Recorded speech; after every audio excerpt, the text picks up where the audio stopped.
मिवारी आं सालबारि college student इउनियननि president दिनै जोंहा द'थि रेबगन थान्दै कातिन्द्र स्वर्गियारिनि मेम'रेबल डे फालिनाय जादों जोंहा गिबियावनो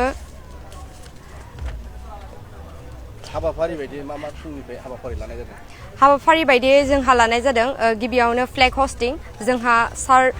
डक्टर चन्द्र बसुमतारी सार प्रिन्सिपाला फिरफिला बिर होनाय हाबाफारिखौ खालामदोंमोन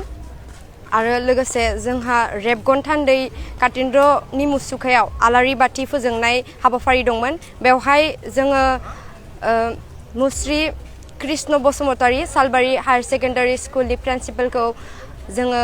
आलासि महरै लेंहरनानै आलारि बाथिखौ सावहोदोंमोन आरो लोगोसे जोंहा दंबावो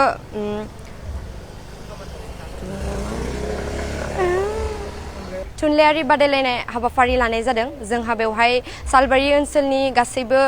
कलेज आरो स्कुलफोरखौ लेंहरनाय जादों बेवहाय बिथांमोना फैनानै दा बाहागो लाफैदों बिथांमोना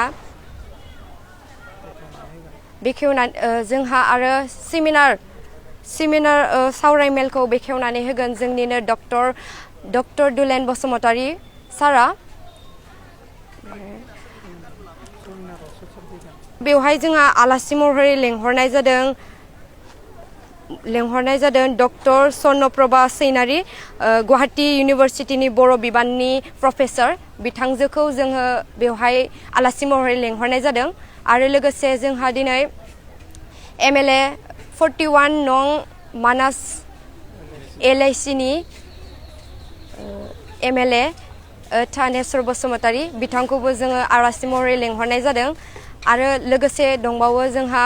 41 नं सालबारि बियाबनि 21 नं सालबारि बियाबनि MCLA दिगान्त गयारि बिथांखौबो जों आलासि महरै बेवहाय लेंहरनाय जादों आरो लोगोसे जोङो BTCनि EM बेगम आफतार आहमेद बिथांजोखौबो जों बेवहाय आलासि महरै लेंहरनाय जादों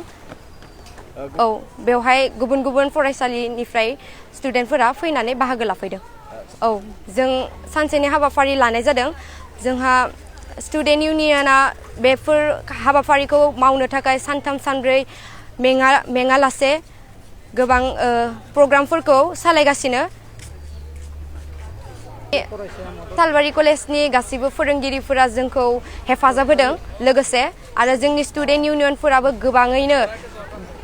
गोबाङैनो मेङालासिनो खामानिखौ ज'यै मावफुंदों जों आरो जोंनि रेबगन थान्दै कातिन्द्र स्वर्गियारिखौ जों बिदिनो बोसोरे जों खुंलांबाय थागोन